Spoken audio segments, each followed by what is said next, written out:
Bienvenue sur Philosophie bouddhiste, l'espace où les enseignements anciens rencontrent les défis modernes.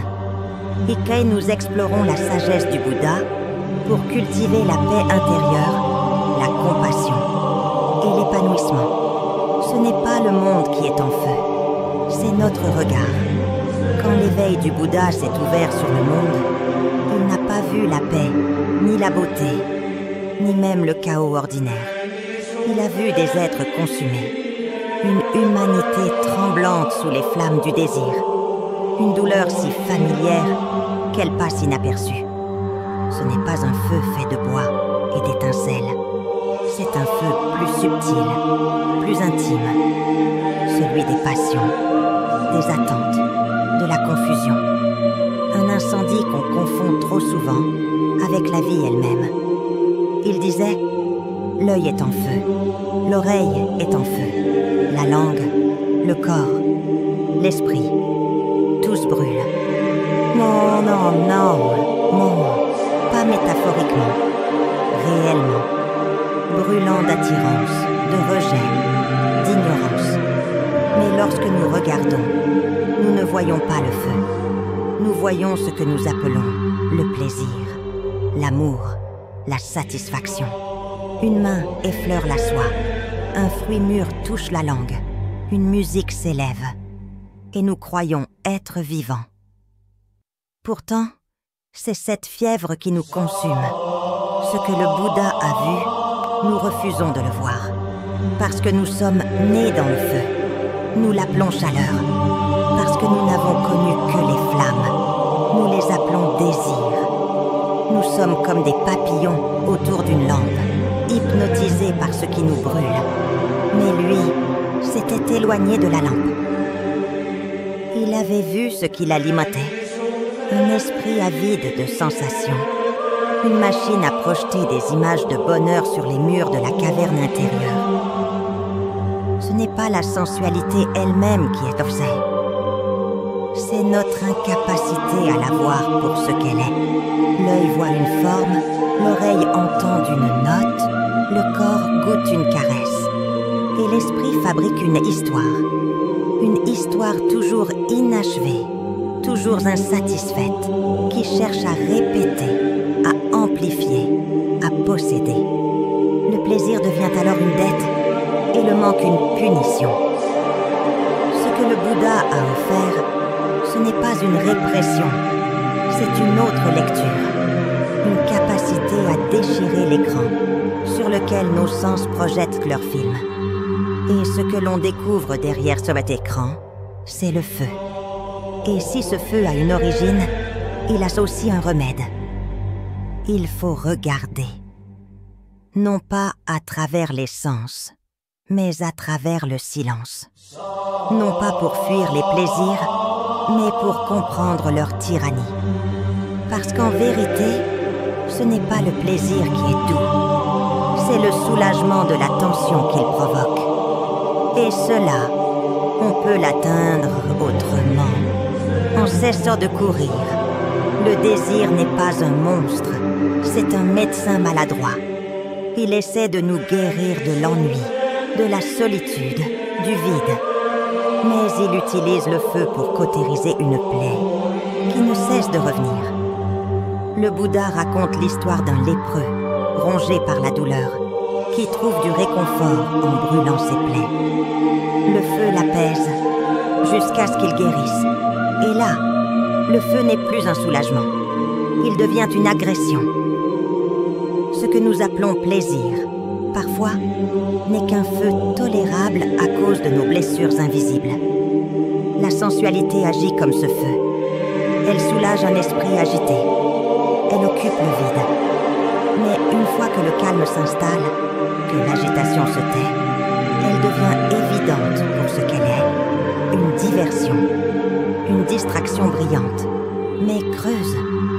Et ce qui est troublant, c'est que l'on préfère souvent la brûlure à l'absence de sensation. Comme si ne rien ressentir était pire que souffrir doucement. Mais cette perception est une illusion conditionnée depuis l'enfance Nos sens sont dressés à rechercher, à vouloir, à goûter. Le moindre silence est perçu comme un manque. L'absence de plaisir est perçue comme une menace. Alors l'esprit invente, anticipe, convoite.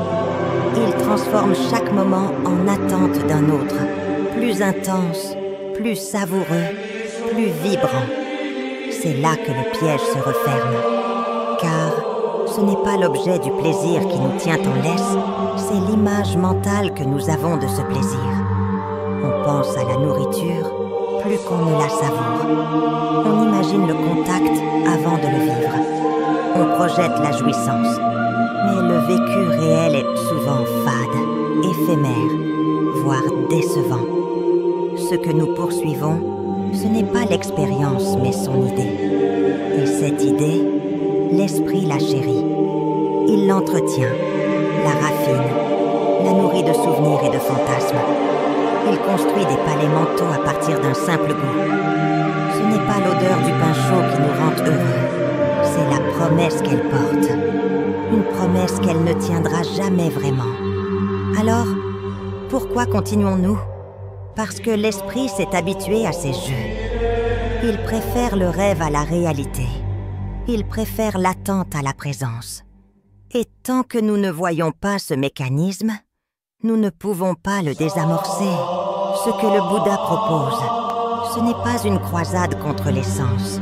C'est une invitation à démystifier leur pouvoir, à regarder ce qu'ils sont réellement, des messagers, pas des maîtres. Le feu qu'ils transportent n'est pas éternel. Il peut s'éteindre. Mais pour cela, il faut arrêter de souffler dessus. Ce n'est pas ce que vous ressentez qui vous possède. C'est ce que vous croyez à propos de ce que vous ressentez. Chaque plaisir que vous avez poursuivi est déjà mort. Regardez votre semaine passée.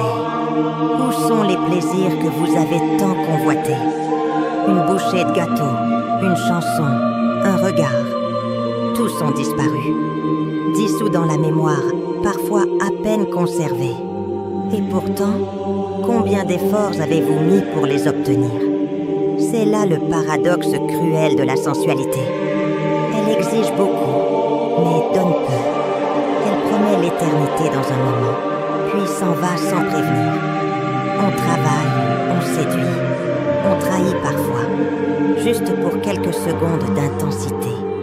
Et une fois l'extase passée, il ne reste que le vide, parfois la honte. Ce cycle absurde se répète encore et encore, comme une pièce de théâtre sans fin où les acteurs oublient qu'ils jouent. Ajahn Suwat disait « La pensée sensuelle est souvent plus agréable que le plaisir lui-même. » Et c'est vrai, ce que nous aimons, ce n'est pas le plaisir, mais sa promesse, le rêve de ce qu'il pourrait être. L'anticipation, l'excitation, ce sont des mirages, plus réels que la réalité à nos yeux. Mais ce sont eux qui nous enchaînent. Et parfois, ces chaînes deviennent des couteaux. La plupart des meurtres, disait-il, ont lieu entre personnes qui se sont aimées. L'amour, censé être pur, devient poison. La passion se transforme en possession. Le plaisir devient guerre. Si ce que nous appelons amour était si noble, pourquoi laisse-t-il autant de ruines derrière lui? La sensualité n'est pas un jeu inoffensif. Elle peut mener à la jalousie, à la violence, au désespoir, à une trahison intérieure de nos valeurs, de notre clarté. Et souvent, nous le savons. Une partie de notre esprit sait que cette course est vaine, mais nous la réduisons au silence. Nous l'étouffons avec un nouveau plaisir. Ce que le Bouddha propose, c'est de donner de la place à cette voix, de la laisser grandir, car c'est elle qui peut nous libérer, elle qui voit les chaînes, elle qui peut dire non, non par répression, mais par lucidité. On ne combat pas la sensualité avec la force. On la dissout par une joie plus profonde. Si vous demandez à quelqu'un de lâcher un plaisir, il vous répondra « Et je le remplace par quoi ?» C'est une question juste. L'esprit humain ne supporte pas le vide. Il doit se nourrir. Alors si on veut délaisser les plaisirs brûlants, il faut offrir un nectar plus doux.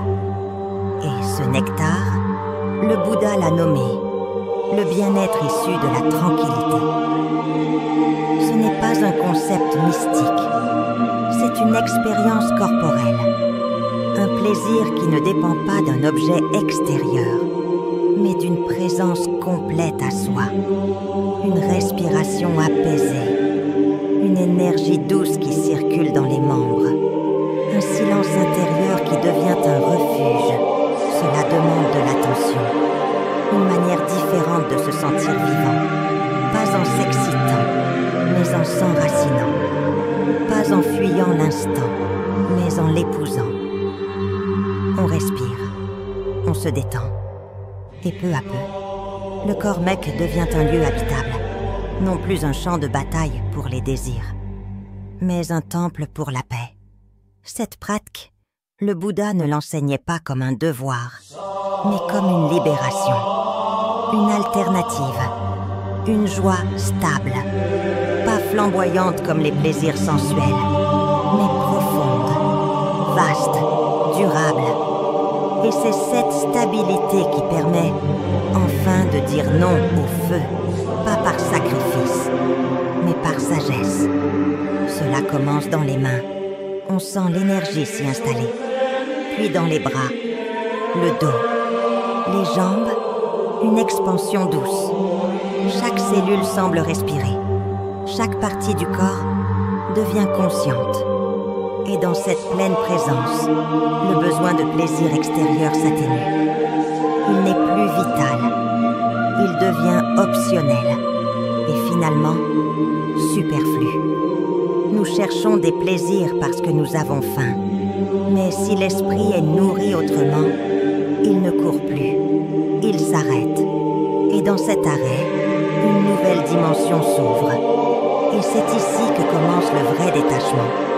Pas un rejet du monde, mais un retour à soi. Pas un combat contre les sens, mais une écoute subtile de leur essence. Ce monde n'a pas besoin d'être fui. Il a juste besoin d'être vu, sans le filtre du désir. Conclusion partielle. Un appel à l'action. Si cette exploration t'a touché, interroge-toi. Qu'est-ce que tu poursuis vraiment lorsque tu cours après un plaisir? Es-tu prête à goûter un calme plus vaste que toutes les extases passagères?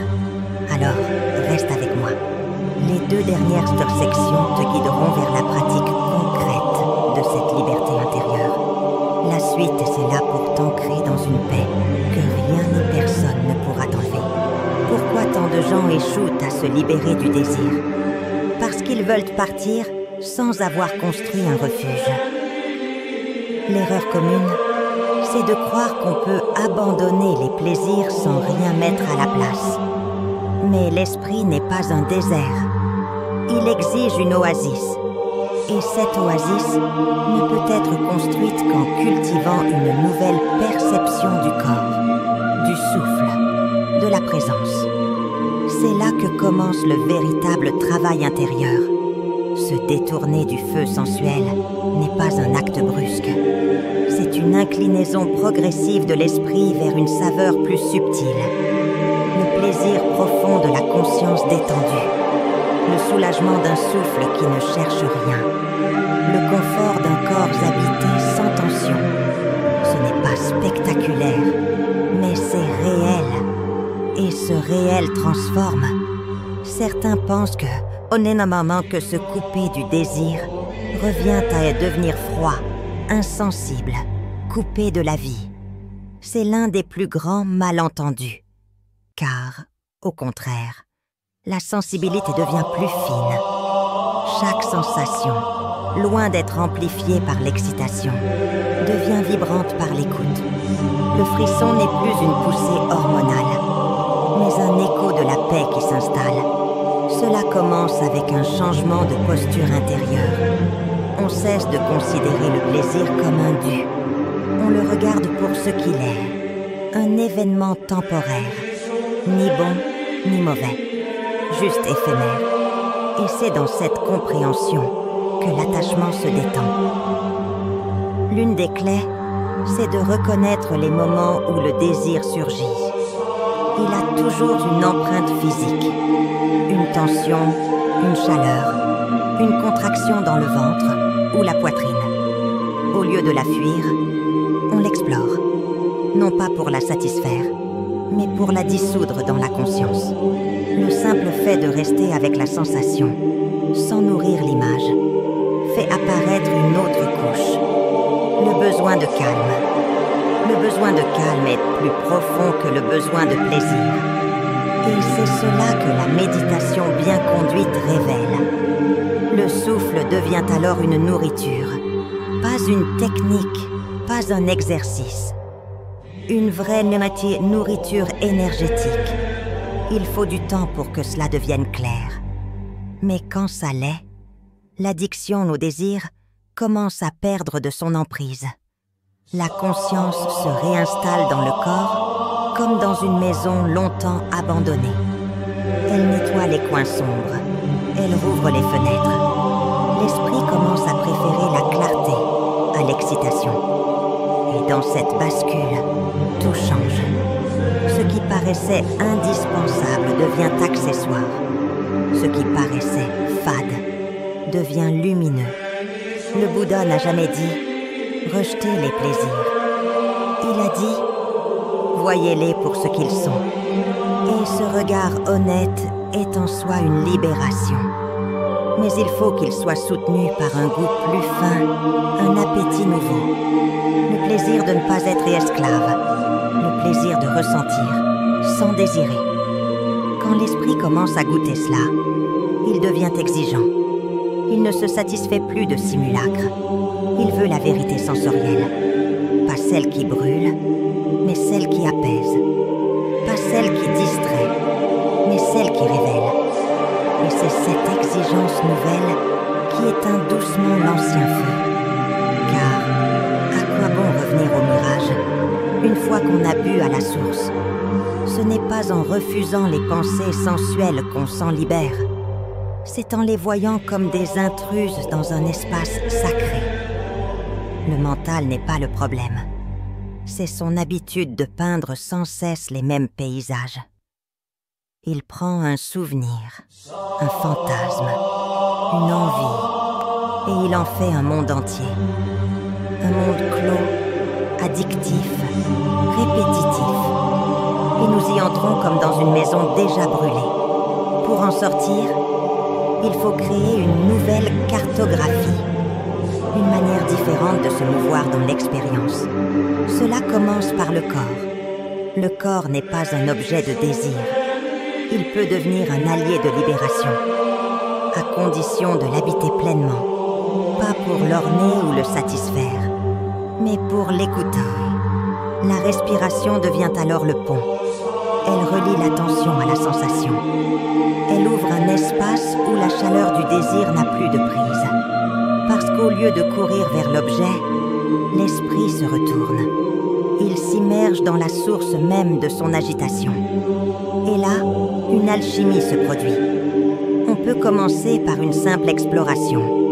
Les mains. Sont-elles tendues? Chaudes? Froides? Puis les bras, les épaules, la nuque. Chaque parcelle devient un territoire. Non pas un territoire à conquérir, mais à accueillir. Et dans cet accueil, quelque chose se relâche. L'avidité se retire. L'attention devient présence. Cette présence est la clé, car elle est incompatible avec l'imaginaire compulsif. L'esprit qui est ici et maintenant n'a plus besoin de se projeter ailleurs.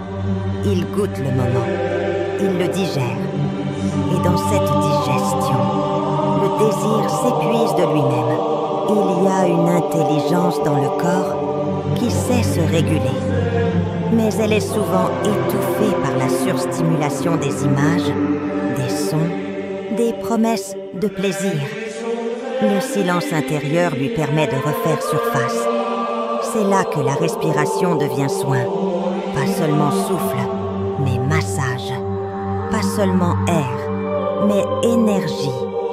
Certains jours, cela ne fonctionnera pas. Le désir sera trop fort, l'agitation trop dense. Alors on revient à la base. Ressentir simplement. Ne pas commenter. Ne pas lutter. Juste sentir. Et cette simplicité, répétée 1000 fois, devient une force. Le Bouddha disait que la contemplation des défauts de la sensualité n'est pas un rejet haineux. C'est une sagesse amicale. Un regard lucide qui voit les pièges avant d'y tomber. Et pour cela, il faut pratiquer. Tous les jours. Même quelques instants. Car chaque instant de clarté est une graine. Une graine qui, avec le temps, pousse en arbre. Et cet arbre, c'est l'abri. Celui que le feu ne peut atteindre. Ce n'est pas l'évitement qui libère. C'est la présence. Une présence fine, stable, joyeuse, qui ne demande rien, mais accueille tout. Et plus cette présence grandit, plus le feu recule. On commence alors à vivre autrement. Pas dans la tension du désir, mais dans la détente du réel. Pas dans la fuite, mais dans l'accueil. C'est un chemin lent, mais sûr. Un chemin de retour à soi. Un soi qui n'a jamais eu besoin d'être comblé, mais juste reconnu. Tu n'as pas à rejeter le monde. Tu n'as pas à devenir un moine ou fuir la vie. Tu as seulement à voir. À voir clairement ce que chaque désir t'apporte et ce qu'il t'enlève. À sentir dans ton propre corps le feu et la paix. Et choisir en conscience. Si ce voyage intérieur t'a parlé, n'en reste pas là. Reviens à ton souffle. Chaque jour. Reste avec lui. Laisse-le t'enseigner ce que le monde ne pourra jamais t'offrir. Un bonheur sans dépendance. Un calme sans fin. Partage ce message si tu sens qu'il peut allumer une autre lumière dans l'esprit de quelqu'un. Car parfois, un simple regard clair peut éteindre des feux qu'on croyait éternels.